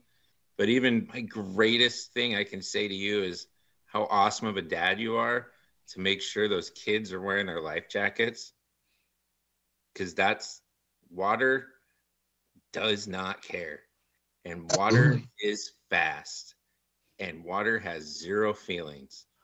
So you're an amazing parent and extremely responsible for teaching your kids that. Thank you. Yeah. It's not just that too with the kids. Being a man, you could be macho or whatever you want. I mean, you got to lead from the front. I'm the father, and I don't ever want to see that with my kids. I don't ever want to have to be in that situation, but I also want them to be prepared. Part of the problem with that whole thing that you're explaining is, a lot of people think that they can just get through whatever. And just like you were saying earlier, it happens so fast that you're not used to that. You can prepare and prepare and prepare and prepare, and you think you are prepared for the situations that are going to come up. You think you are. And then the situation hits, and guess what? You're not nearly as prepared as you thought you were. And that's the problem, that people don't believe that they are going to be at risk. They don't believe that something's going to happen to them. Shit, one of my friends, he literally puts a pro angler, it's a big kayak, in the water on Lake Chelan. He's at the dock. And those boats are so stable. You can stand up on them. You can everything. Well, this big old boat comes by, causes this huge wake, and it flips him. Well, he wasn't expecting that shit. And Lake Chelan's fucking cold. And thank God he was by the dock when it happened, because he couldn't hardly get his boat righted back up. Think about it, if that was out in the middle of the lake, that would have been bad. And the boat just keeps on going. Again, that's a kayak thing, but just because he's in a kayak doesn't mean that when you're in a boat, you shouldn't think about that shit. Now, here last week, we had the most unfortunate situation where a freak squall showed up, and one of our guide boats down in the gorge sank. And everybody was recovered except for the owner of the guide service. Now, do you have life jacket on? He didn't have life jacket on, but he was in a big boat. I mean, he was in a big enough boat that it's not even required to wear because it's over 20 feet. But if you would have wore a life jacket, even if you're unconscious because you hit your head on the way out, what do you think your odds of surviving versus no life jacket at all? And that's a scary ass thing. And God be with the poor gentleman and his family and those people that he's left behind. It's another prime example of, wearing things that help you go home to see your family again. And, those of us that are moderators and admins for a lot of Facebook pages, we get hate comments. You don't have the right to tell me I can't wear, or I have to wear a PFD to post. You don't have the right for this. You don't have the right for that. Well, you know what, motherfucker? You don't have the right to put other people's lives at risk because your stupid fucking ass won't put a PFD on. How fucking fair is that? How fair is that? How fair is it that because you won't wear a PFD, everybody in your circle gets to suffer? Is that fair? That's not fair to me. And when I say not fair to me, I mean it doesn't seem fair to me. It's not fair. What about your kids? It's self-centered. Wear your fucking life jacket. Wear your life jacket. It's not that hard. Literally. I go on a boat, I go anywhere, and I've got a life jacket on. Or I got it damn close to me if I'm in a big enough boat. Now, me and Ryan, we went halibut fishing. We had our life jackets on at different times, and then we had them off at different times. So anytime the kids came out that door on the back deck, they had a life jacket on. There's no reason not to. I mean, right. In that kind of instance on a powerboat, I mean, they have the self-inflating ones. If I was in heavy weather, or if I was outside the gunnels, I'd put on a different life jacket. But if you're just walking around the deck or in the cabin, there's no reason not to wear one. They're comfortable. They don't impede your movement. They're not hot.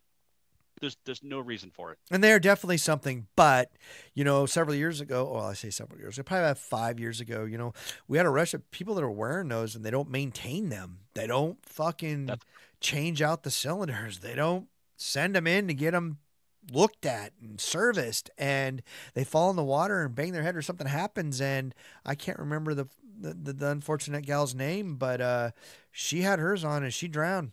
I hate those things. I wish the Coast Guard would pull their endorsements. I have won a couple of those in the tournaments that I fish. I will go and get those things and cut them up. Like, I don't want anybody to have them. I don't want nobody to have those things because I just, they're great for some people. They love them. But, we were sitting in the parking lot this year. Where was I? We were in my yard here outside my shop. We're sitting there talking. And it was a warm day, and we're sitting there talking, and all of a sudden, John's fucking inflatable in his kayak over in his pickup truck about 50 yards from us goes, poof, and just inflates on its own. Like, just in the kayak. There was no water anywhere. And, what? Yeah, it just literally inflated. That is a fucking solid trait of not being serviced. Like, you've got to replace the cylinders. You've got to get them serviced. I'm a firm believer of the right life jacket for the right situation, and I don't think an inflatable life jacket ever belongs in a kayak. No, me either. But a lot of people wear them. Never. I tell people, especially the ones guys will get, the ones that you got to pull the cord instead of the automatics. And I'm like, what happens if you crack your skull when you go out? Never. Never. Yeah. What do you do? And they go, I'll be fine. And I hear this all the time. And like I said, I get people that get pissed, and I don't fucking care if anybody listening to this podcast is pissed off of what I'm saying, because this is my podcast. I can say what the fuck I want. So you're a fucking idiot if you don't wear a life jacket. That's just flat out plain the way it is. Hopefully there's no children listening. This kayak that I got is actually my first water vessel ever.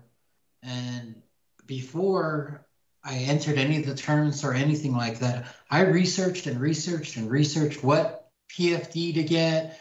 I wanted the brightest orange PFD I could get. I ended up with an NRS Chinook just because of all the research that I did. Great PFDs. That's a great life jacket.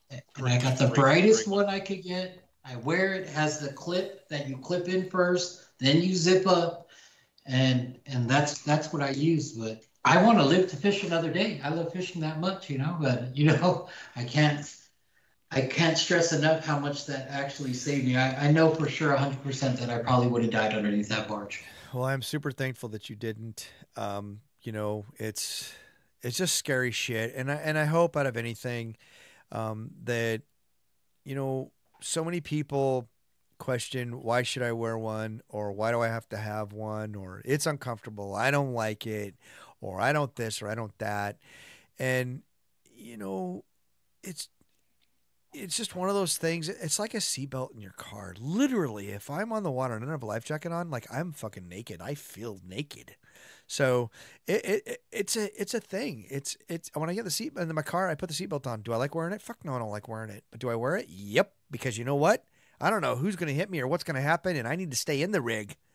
Because even though there are them few instances where that seatbelt caused my problem or my death, most of the time it's going to help me out. Same with the life jacket. It's going to help you out. You know, usually when we're on the water, we're not there to look cool and big and bad. We're there to have a good time, enjoy what we're doing. And most importantly, we're there to do those things and then to be able to go back to our families and our loved ones and do it again another day. But with that, I want to continue the story I was saying with Troy. So we go back east and we're back there, and all these guys, they think we're dumb shits. So the guy goes through, Jim goes through, and he gives up. He says, "Hey, these guys have had this many, missions, and you guys have had this many in the last 5 years, and theirs are more than all yours combined." And blah blah blah blah. We started getting a little bit of respect then, and then that's when that was our first. After that was our first day in the pool, and at that point it was all me. The top hands were line tenders, whatever you want to call them. Troy and Ron and Brock were all up on the top of the pool. I was the diver, so now I had to do qualifications myself to be able to be qualified. Just like the line tenders, you guys had, Troy, you guys had qualifications that you had to do. Yeah. We were doing this, and I remember they hand me a belt that's like 15 or 20 pounds, and I'm like, nah, I need 35 pounds. And this is something I got from Ryan. You want as heavy as you can be because you need to stick to the ground. Now, on the Columbia River where we're at, there's a lot of current. And I can guarantee you, if you can't stick to the bottom, you are fucking not going to be looking for shit because you're going to be too busy floundering downriver because you can't swim in that current. For me, I remember swimming in the middle of the Columbia when you think there's not a lot of current. You get down there, it's like running all the time, nonstop running. It's just crazy how much current there is. Well, I asked this guy for I need 35 pounds. And he goes, that's way too much. You're not going to be able to control your buoyancy.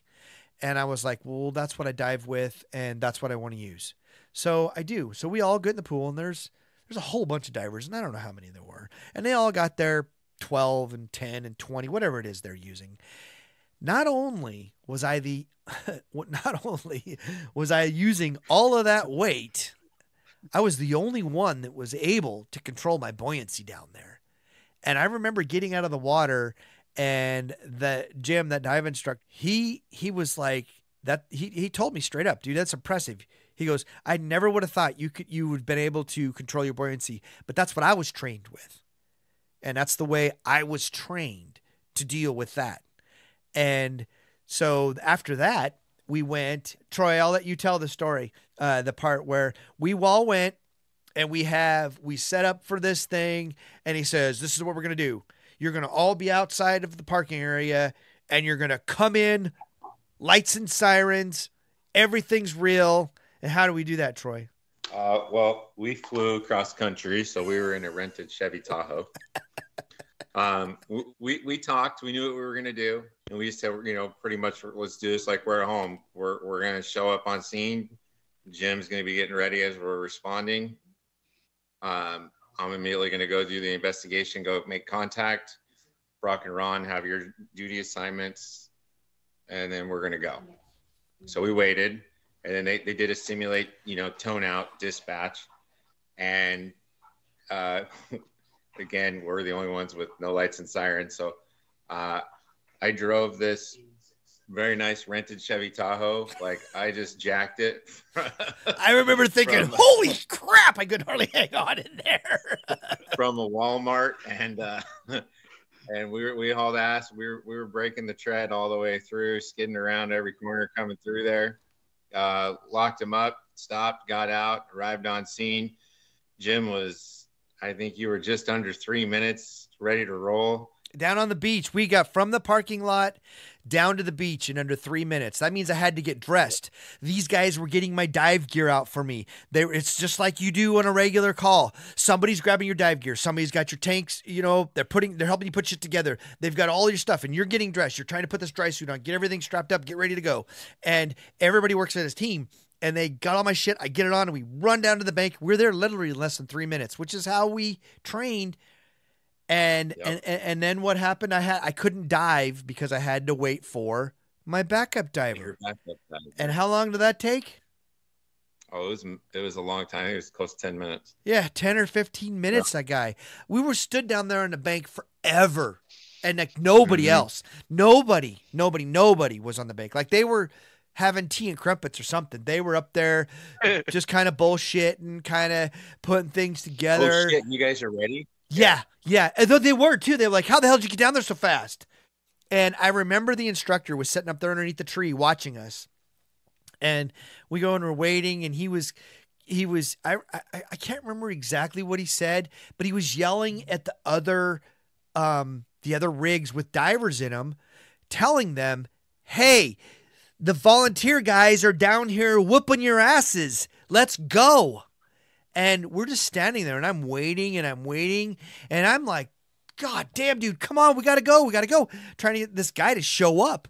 And he was just blah, blah, blah. Well, we get down there. He finally gets there. I don't remember who is tending the line. I finally get to go. I take off, and I start doing my passes. Well, I wanted to go second.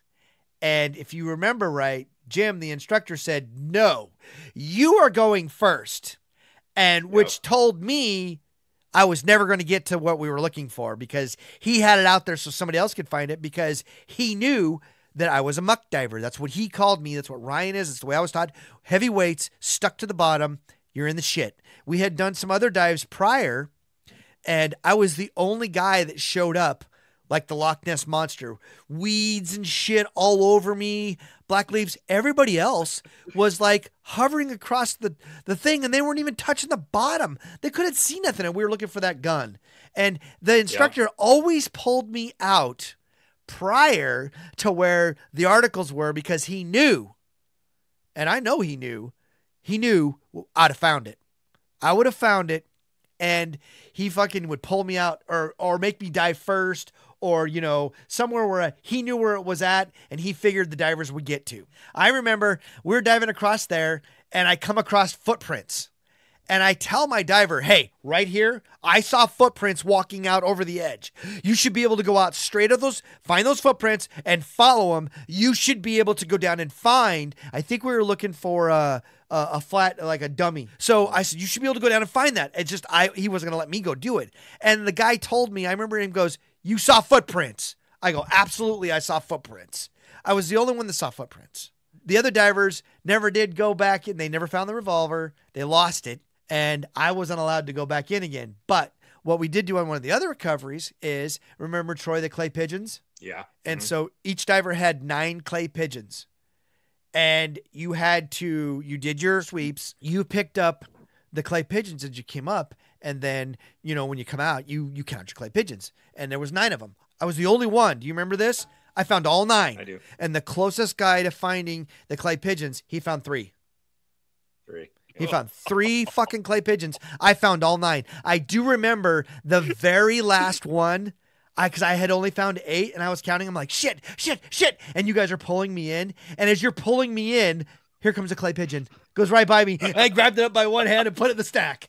So you guys pulled me right across that last clay pigeon. It was fucking funny. But what I'm getting at here is the training that we got to receive and the way we did it at CBDR was second to none. It was top notch, and it instilled all of my training for me. Once I went to my national certification and realized in my head just what I had been taught and how I had been taught it, it gave me that extra confidence that when I was down there looking for somebody's loved one, or we looked for guns on occasion, we looked for murder weapons on occasion.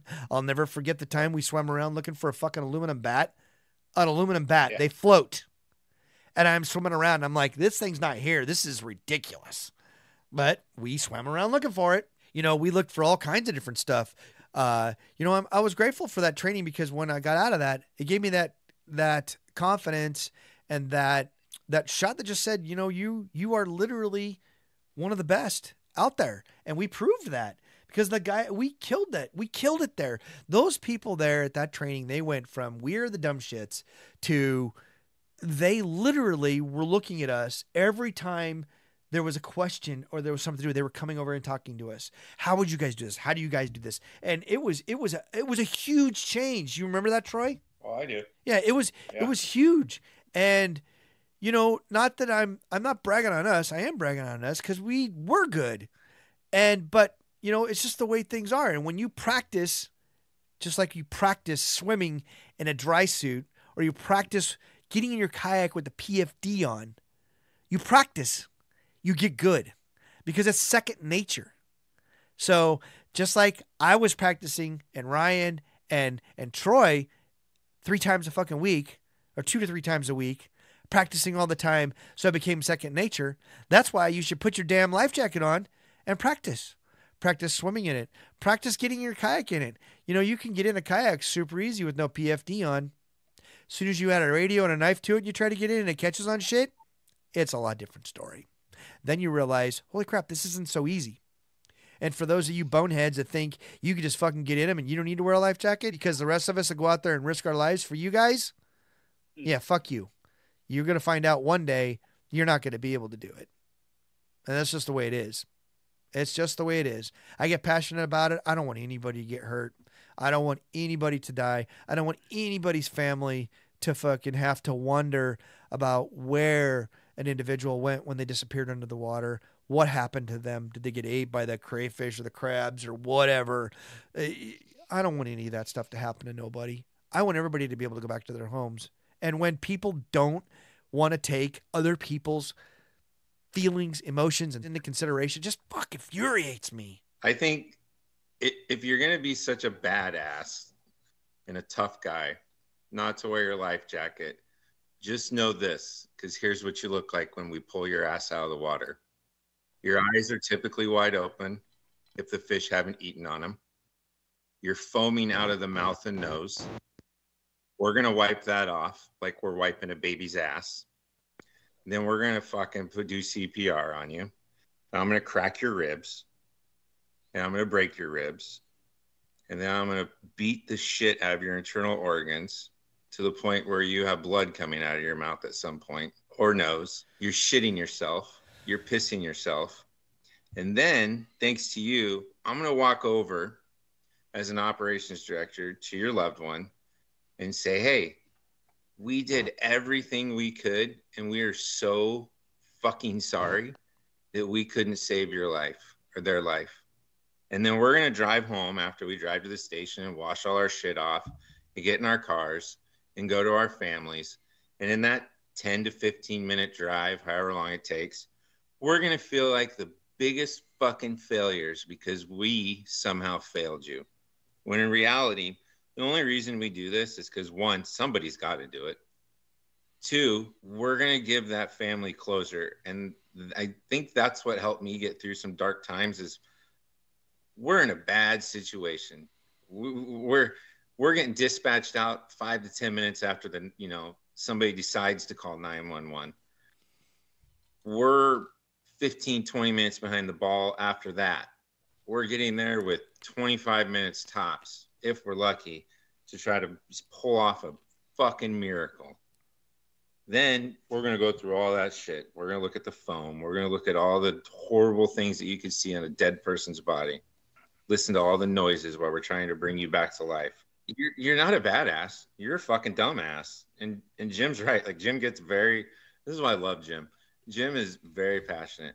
And I'll say this, Columbia Basin Dive Rescue, during the time that I was fortunate enough to sit at that helm and work that real tight with Ryan. And Ryan was a big part of a lot of decisions I made, and so was Jim. That was the best, well-ran organization in that time. We rallied. It wasn't a dictatorship. It wasn't my word. It was what the fuck do we need? I'm going to go to that board. I'm going to get my ass chewed. I'm going to get ridiculed. I'm going to get browbeat. But at the end of the day, I'm going to walk out getting what I want to get for my guys because that's what we need to do what we need to do. And that's exactly what you did every time, and we were grateful for that. Grateful. It didn't matter if it was new masks or some kind of safety equipment that we needed. Troy always got that for us. Always, 100% of the time. Tires for the pickup. Yeah, tires for Fucking the pickup because we're gonna die New driving. trucks, new boats. You know, it was It was, huge. but Jim's right. Like, it's not because someone's trying to tell you what to do. It's somebody that's been in the shit so many fucking times. I think over 40, seen horrible, horrible things and outcomes because someone doesn't want to be like Jason, who prepares himself, who knows his stuff. You're absolutely right. Well, your kids know where that whistle's at is the single most fucking important thing, because if God forbid something happens, their natural instinct to get help is to blow that whistle. And they're not going to be freaking out trying to find it. They're going to know where to get it. And I hate the fact that, you know, I walked away from dive rescue when I did, but kind of like, you know, when we were back in Minnesota, it comes a time when you have to. And it just came, my time was there. Like I could not bear to see another dead body. I will say this. I did a lot of live TV interviews. I don't know if you guys remember, and this is sad for our community, to be honest with you. I said, I remember the day Mackenzie Maynard was new, and she was so excited to do this TV interview with Dive Rescue. Because, we were on TV, once a week at that point? Jesus Christ, we were the talk of the town. It was every single week. Yeah. I can remember like ice diving and shit, and you were on the TV. Everything. You were always on the TV. Yeah. But I said one summer, I don't care if you can't afford a life jacket. I have an abundance upstairs in our station. You call me any day, time, or night, and I will come meet you at our station, and I will loan you the life jacket. And we never got one fucking phone call. But yet we had 13 drownings. It's because it won't happen. It never happens to those people. It just Not it gonna doesn't happen happen. to It's me. not going to happen. Yeah. It's not going to happen. Guess what, MFer? It's going to happen. It happens a lot. And there's not a damn thing you can do about it except die. Yeah. That's And that's what you're going to do. And you're going to die. You know, Jim, you talked a lot about how good we were, you know, like what an awesome job we did. But you didn't talk very much about, like, you know, how did we get there? Like, how do you achieve that kind of proficiency? I try to convey a little bit because of the training we did and the time we put in and all the practice. And I mean, everything was just drilled into our head. Every single thing, like every topic, we would have a classroom. We'd put on the board. We'd draw a picture. We'd talk about it. We'd talk about it some more. I'd draw it in crayon. I give you a little quiz. You have to, you know, regurgitate it back to me, like, you know, A, B, C, D, E, right? I remember that shit. And then, you know, do we go to the water? No. I want you to go put on your dive gear. I want you to lay on the floor, and I want you to crawl back and forth on the floor, and I want to do a dry run. We did that shit in the shop. We did that in the bay, in the high bay. In the bay. Yeah. In the freaking yard of the park while people are playing soccer. Yeah. You're out there in your dry suit with 30 pounds of lead. Yes. Crawling on your hands and knee in the yard.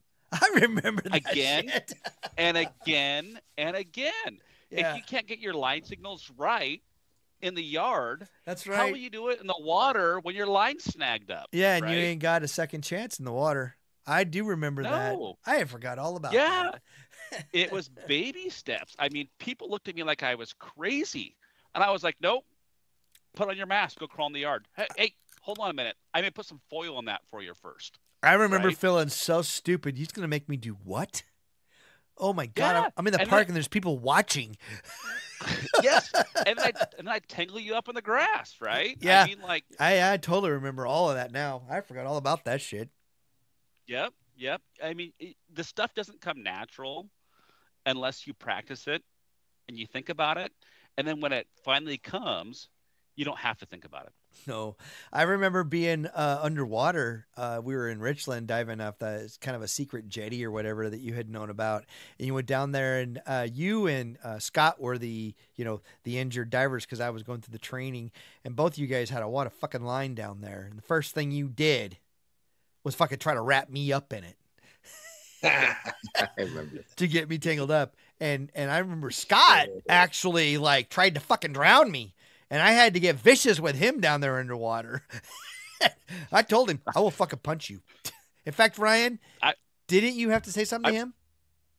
Yeah, I think I did. I'm surprised you didn't pull a knife on him. Because I was like, that motherfucker tries to drown me. If this is real, I'm not joking around.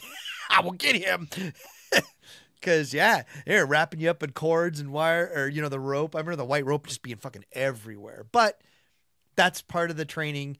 You learn how to deal with a situation like that. You know, it's no different than when we were in the pool and we were going through the different stuff and doing different things. And it was really baby steps. I mean, it's in the pool, then it's in the open water, and then you add things like one at a time, right? And so it's okay. Now it's dark water. Now it's black water. Now it's okay. Let's do a job underwater. Okay, here's a bag. You know, run a zipper. Now, you know, find a small thing. Now find a large thing. Now, it's one thing at a time. Here's some mud that goes to your neck when you put your arm in it. I'm curious. We always played the what if. What if, what if, what if, what if, what would you do? What would you do? What you do? And I'm curious, Jason, as somebody that I'm going to assume, because I don't know your whole background, you probably haven't gone through as much training and everything we have. No, not at all. But before your event happened, did you ever play the what if this ever happens, what would I do? Or if this happens, what would I do? Absolutely. Yeah. It's always a thought, especially when I get into some, like, man, this water looks a little sketchy. What would I do? You know, like, plays out a lot. I remember one situation, you know, I just thought about it a lot because it's February 24th earlier on this year. We have a sturgeon sleigh ride where we're all on our kayaks. And so I'm like, what if this freaking 8-footer, 9, 10-footer, I hook into one of these things? What if, you know, and you're on a kayak. We've actually had people flip during that event.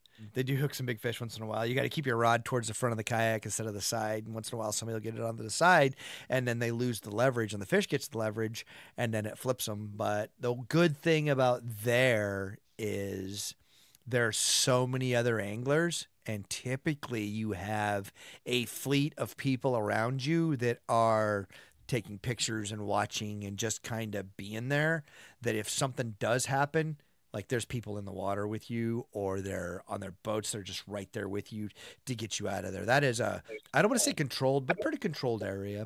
But I'm new on the Columbia, and I'm like, and everyone like that we go sturgeon fishing over there, they're like, you're in a kayak, you're crazy, you know how big of a sturgeon we catch and everything, and that all plays in the back of your head too. I was like, I am kind of crazy going out here trying to catch some big old dinosaurs, you know?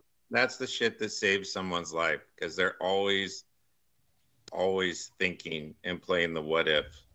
Yeah. That's absolutely the most important thing. It's a really hard game to balance. Sense of adventure. I mean, you want to go out and have fun. You can't live life on the sidelines, right? But also Right. you have to be smart about it. It's not about being like, it's not to scare people into stuff. You have to have, Jason, you're aware of this as much as I am. Like, I am on the Columbia all the time in a kayak. It's no big deal. We have people that are terrified of the Columbia River in a kayak. There's no reason to be afraid of something. There is reason to have a large amount of respect for something. It's no different than going on the ocean. I go on the ocean all the time in my kayak. I love it out there. People think I'm fucking crazy for going out there.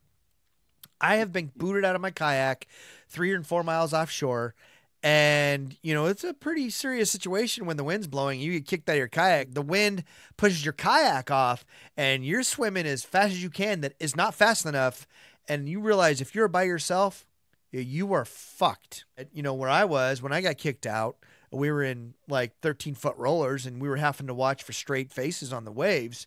And I got sideways instead of straight into the wave, and it kicked me out. And I had a friend, I had more than one friend there, like 4 people, but one of them headed straight for me. The other one headed straight for my kayak. but I was fortunate enough to be able to haul ass. I swear to God, when I hit the water and I knew I was out, I was swimming for my kayak underwater. Like those guys said I was in the water and out of the water so fast, it was crazy. But I'm here to tell you, I missed my kayak twice. I kept touching it with my fingertips. And the last time I was like, you better put every drop of energy you have into catching this thing or you're not going to catch it. And I barely caught it by the bungee. And then I got Howard Kirk coming up to me and he's headed for my kayak, and Rich Douglas was coming to get me. But he was like, dude, I looked down, I looked up, you're in the water. I looked down and then looked back up, you're out of the water. They said it was instant. I don't feel like it was instant. It was a long time. But that's just what's going through my head. So Jim, you're actually the first person. I just got my kayak. I met up with you to get a catch board. I'm asking you about angling, period, in the Tri-Cities. Not just bass, everything. You're like, I like angling, period. And you're the first person to make me respect the Columbia, because I had no idea. I just moved. I was in Texas, just got there to Tri-Cities, and you're like, you're on the Columbia, you're having fun catching walleye, whatever. You see this black line. I remember clear as day you're telling me about this black line. You see this black line coming towards you, you get the fuck off the water. And those are your exact words. And I was like, yes, sir. I mean, that's exactly what you do. Black line. Solid advice. You can Solid. look downriver. You can look downriver on the Columbia, pretty much anywhere you're fishing. You look downriver and you'll see a dark line coming at you. And just know that is the wind, and it'll be glass where you are. And that black line is the wind. And sometimes when you look at that black line downriver while you're sitting on the glass, you can see little white flakes, like little spots of white. Those are the waves that are white capping. And yeah, get the fuck off the water. Like, I see that shit, I'm out. I am out. I don't even question it. And if I can't get to where my truck is, I will go to the other bank and I'll have somebody come pick me up and take me around, because that can be dangerous. The Columbia is no joke when it comes to that, but it's not something to be like absolutely just terrified, afraid of either. If you have enough respect for it, that you treat it with respect, you pay attention to what's going on, you're watching things, then, and plus, everybody looks at the weather before they go. We all know. Yeah. But you get a freak squall once in a while. Look what happened to that gentleman down in the gorge just last week. Well, guys, hey, we are literally 2 hours, 9 minutes into this. Troy, man, dude, it's been a long time. I thank you so much for being on the show with us today. Dude, the next time we say, hey, we're going to Nia Bay to go fishing, God damn it, let's go. Dude, it was so much fun. It was a blast with the kids, but you missed out. You missed out. Next year, you got to go. Ryan, dude, thanks for being on the podcast. And also, even though you're a lot younger than me, thank you for all of the lessons that you gave me. Thank you for being one of the smartest motherfuckers I know. And there's you and one other person I know that's smart like you. And just thank you for being that person. And also, while we were doing the trainings and somebody was questioning and didn't want to do this, thank you for having the fucking sack to say, no, this is what we're going to do. It made us what we were on the dive team. And today, my perspective of water safety and just being on the water, period, has flipped thanks to my time on the dive rescue team. I just wish there was some kind of a video or something people could watch and come up with the same emotion and the same feelings that we get for those of us that have had to be through either the situation personally, like Jason, or on the other end of it, where you're like us three and we went through and had to go hopefully find somebody to give their family the closure so that they weren't suffering with the sorrow. Thanks, Ryan, for coming on the show. I really appreciate you, man. I can't tell you enough. I can't tell you how much I appreciate you. Jim, thank you so much for spreading the good word. I love both you and Troy like brothers. And I sincerely mean that. We've been through some serious shit together. Jason, I want to throw out there, you're part of our group now. We love you. We're glad that you have the good thought to educate your kids. And if you're ever in the area, just hit us up. We'd love to take you fishing. For sure. Absolutely. And Jason, thank you for sharing your story. I know sometimes people worry about sharing their stories because they're worried that people are going to think, negative of them or whatever. It takes a man to step up and admit when things went south, they did things wrong, and to learn from those mistakes instead of just fuck that shit or whatever, and I know, even though you haven't said it, I know for a fact in my heart and in my soul, you'll never fucking get on the water again without a PFD because you've been there, you've been through it, and you know what can happen. It gives you a different perspective, does it not? Absolutely. 100%. It changes the way you think. It changes the way we see things. And unfortunately, there's a lot of people out there that don't get to see that or feel that change. And those are the people that I say, put your life jacket on, motherfucker. It doesn't matter how much we preach and how much, we get intense about it and how much we whatever. They're adults, right? They're adults. They're going to make their own decisions. The part that I worry about is those people that are risking their lives to go recover your ass that don't get paid for it. They just go out there because they want to fucking do it. They want to be there. They want to help your family. They want to help those other people that are grieving because you didn't do something and a freak accident happened where if you would have wore a life jacket, it would have probably helped you survive. Just think about 100%. That. When you're on a river or you're on the ocean or you're on a lake and you say it's shallow or you say that, it's calm, I can swim good, I can whatever. When you're on those bodies of water, for God's sake, please think about your family members. Think about your wife and your kids, your parents, your grandparents. Think about those people, your aunts, your uncles, your friends, everybody that loves you, everybody that smiles when they get to see you. Think about everybody that fucking enjoys you being around. Don't be so self-centered that you've got to disappoint all of those people.